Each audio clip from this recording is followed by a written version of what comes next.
Hi, welcome to Schueys Barbecue, where you'll learn the tips and tricks to master your grill. Today we're going to be roasting some crackle ham, so let's get into it.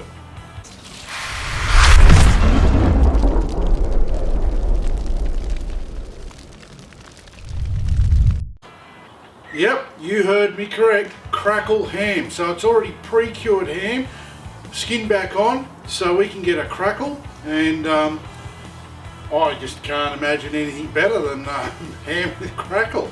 I'm going to be utilising JG barbecue offset plate. You might have seen the setup in my Charcoal 101 video. If not, I'm going to link it at the end of this one. But effectively, with this offset plate, we're only going to need one basket of fuel as opposed to the normal roasting setup that Weber would recommend with 2 baskets full. And that's due to the hot plate. It actually acts as a massive heat sink, but more of that a bit later. Let's go back to last night when I was prepping the crackle ham. Okay, first things first, great people out at Murray Valley Pork, they made contact with me last week and they said, Schuey, would you like to try a new product of ours called Crackle Ham? What a stupid bloody question. Of course I would. Where is it and why don't I have it? So they actually came to my work this week and they dropped off this nice little 2.1 kilo crackle ham.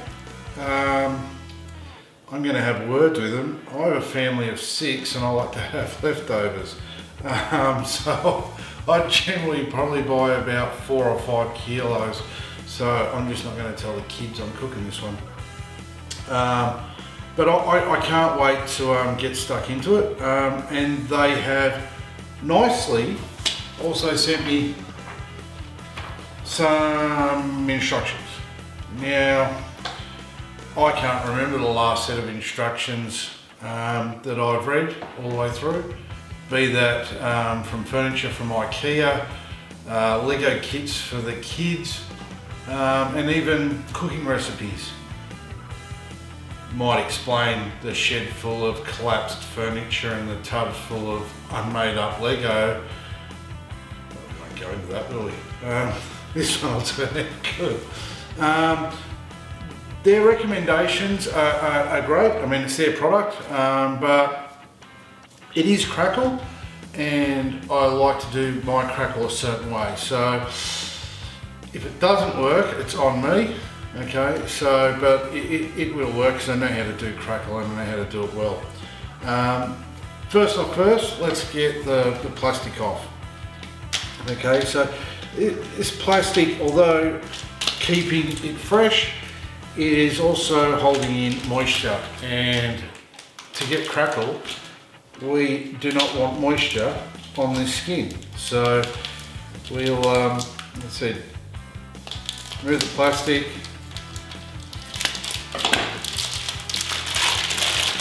There you go.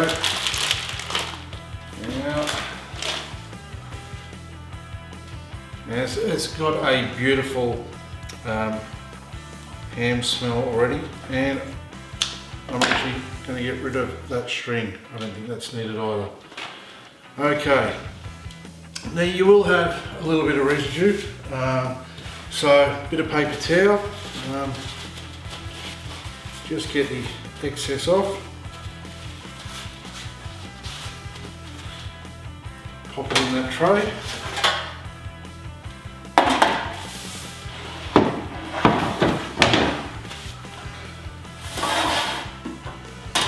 Now, off with that. Now the next thing, beer. Can't cook without a beer.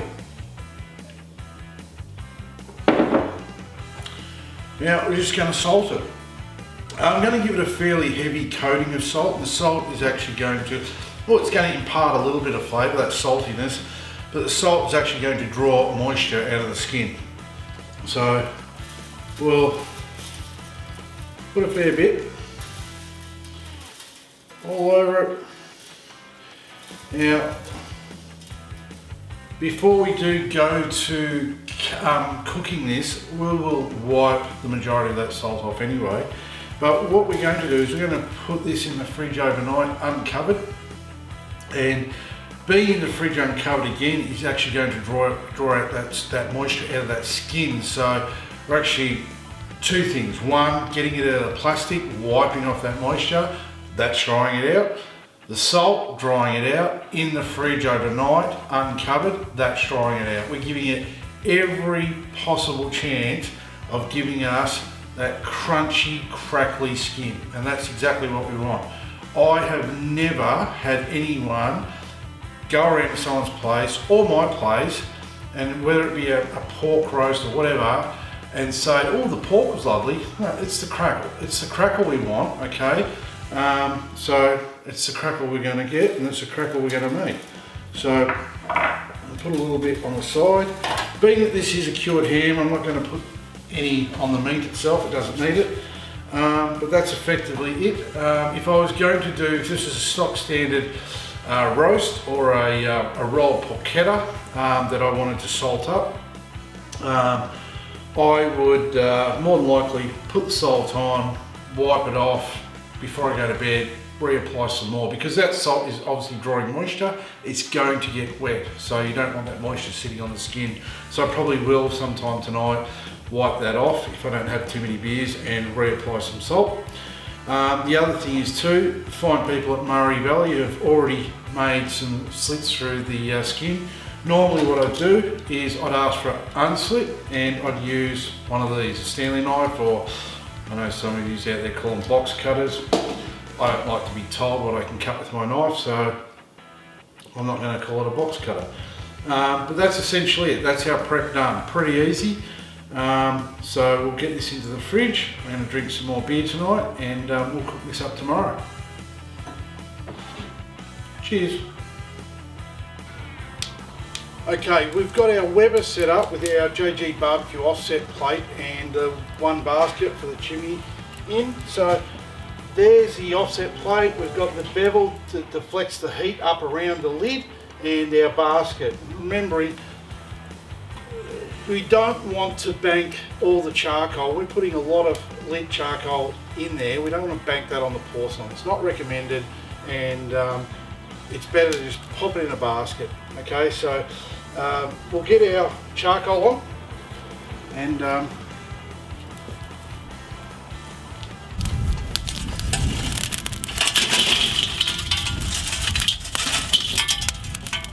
alright, that's our charcoal on.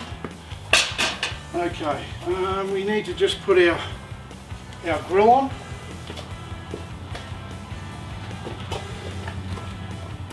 Go. Now we also want to put an ambient temp probe just to make sure, because when you're doing pork and you want that crackle, you don't want to be taking your lid off to have a look at your meat. You want to keep the heat in there. So we'll be using that to track the ambient temp, and I've got another probe that I will put into the ham. So again, we're not having to lift that lid to put an instant read thermometer in there. Okay. Now, like on the Charcoal 101 video, our heat source is on there. We've got the heat bevel, it's going to push the heat around. So we want our vent on the opposite side. So the bowl vent's wide open, top vent wide open, and we're going to let this temp come up. So we'll turn on our thermometer, and once this has got to temp, we can give the grill itself a bit of a scrub with the brush, just to get remnants off from the last cook.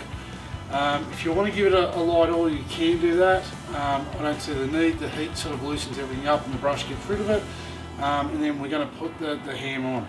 Okay, so that can go in there, and the temp's going to climb. Nice sunny day, shouldn't take too long. Cheers.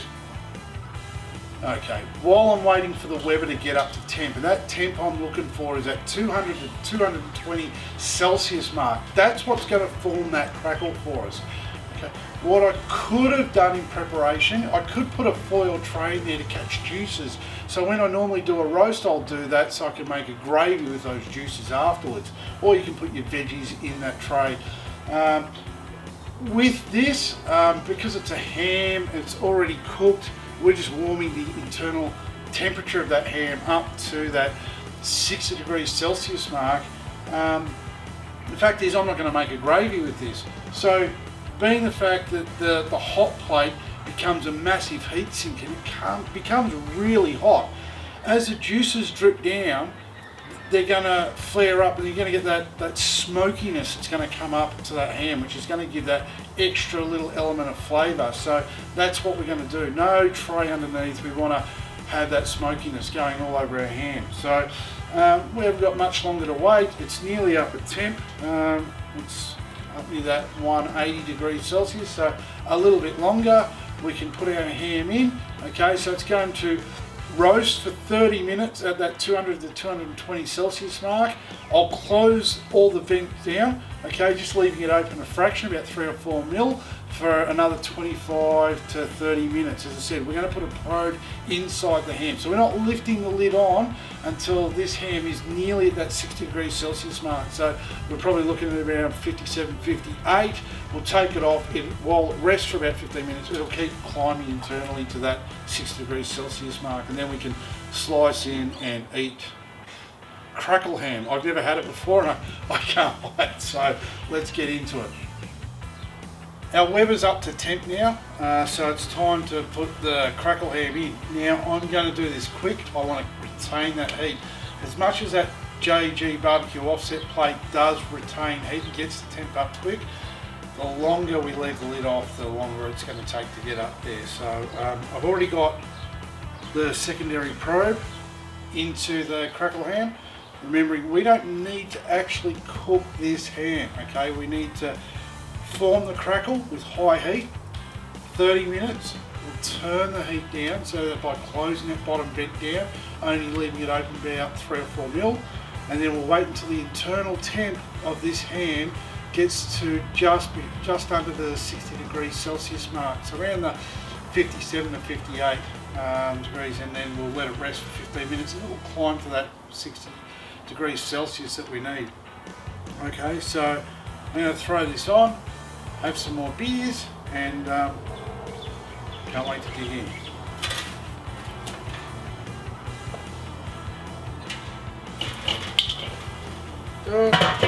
Done. It's that simple. Okay.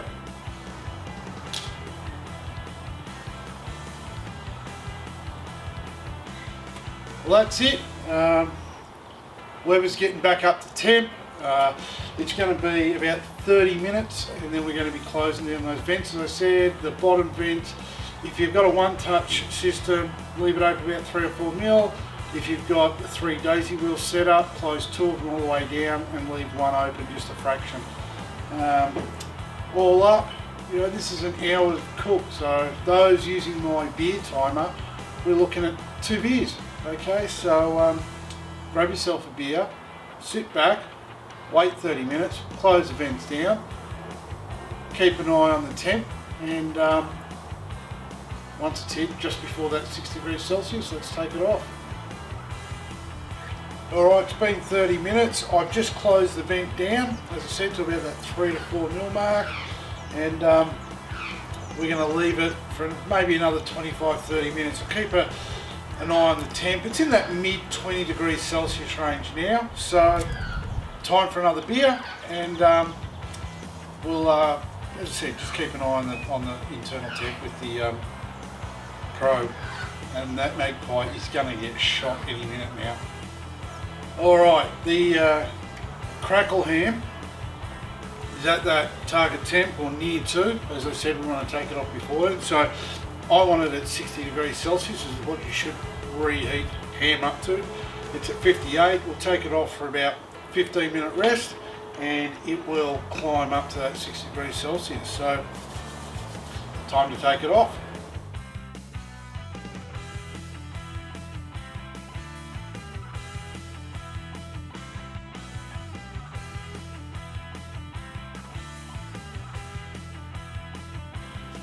Alright, our pork crackle has rested for 15 minutes, so it's time to carve it up.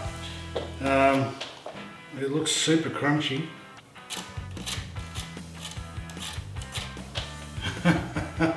Alright, bear with me, I'm going to use electric knife, so there is going to be a bit of noise. I might turn the sound down for it, but I'm going to get into this.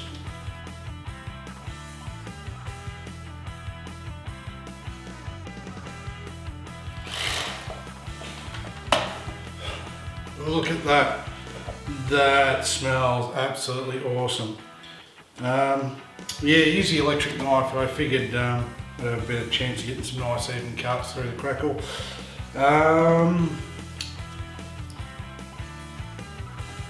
test time.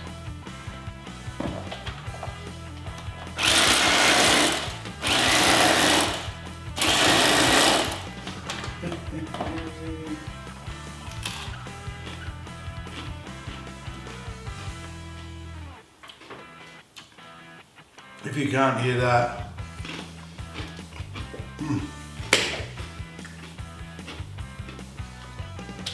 flavour is awesome. Murray Valley pork, very, very nice. I think I'm going to hide this one in the fridge and have sandwiches for the next couple of days. I won't tell the family about this one. Now guys, like always, if you like this video, don't forget to give me the thumbs up. By all means, if you didn't like it, give me the thumbs down, but let me know why. There might be something I can change in it for you. Okay? Also, the best thing you can do for yourself is hit that subscribe button and the bell notification, so every time I upload a new video, you'll get notified. Alright? Cheers. I'm going to go back and eat some more of this. Oh, dogs again. Alright, first things first.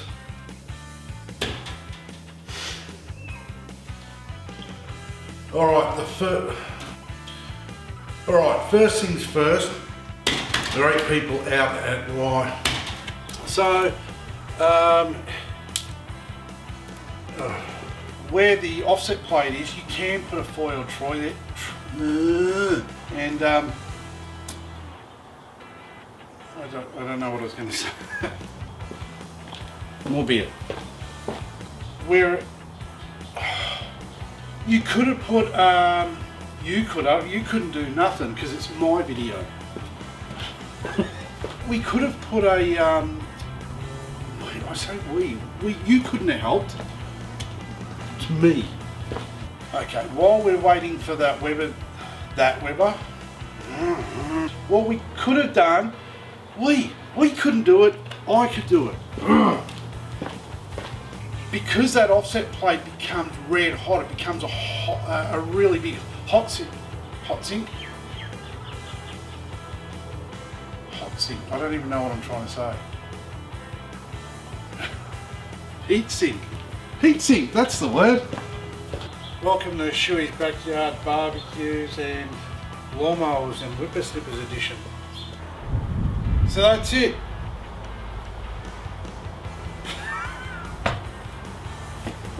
That's it, done. It's been in for 5 minutes. I don't know.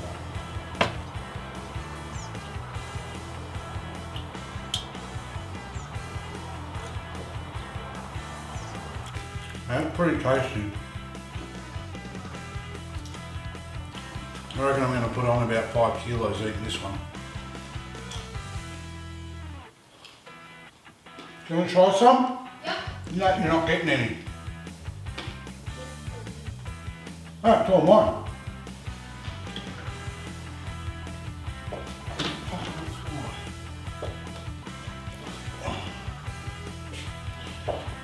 Alright, till next time.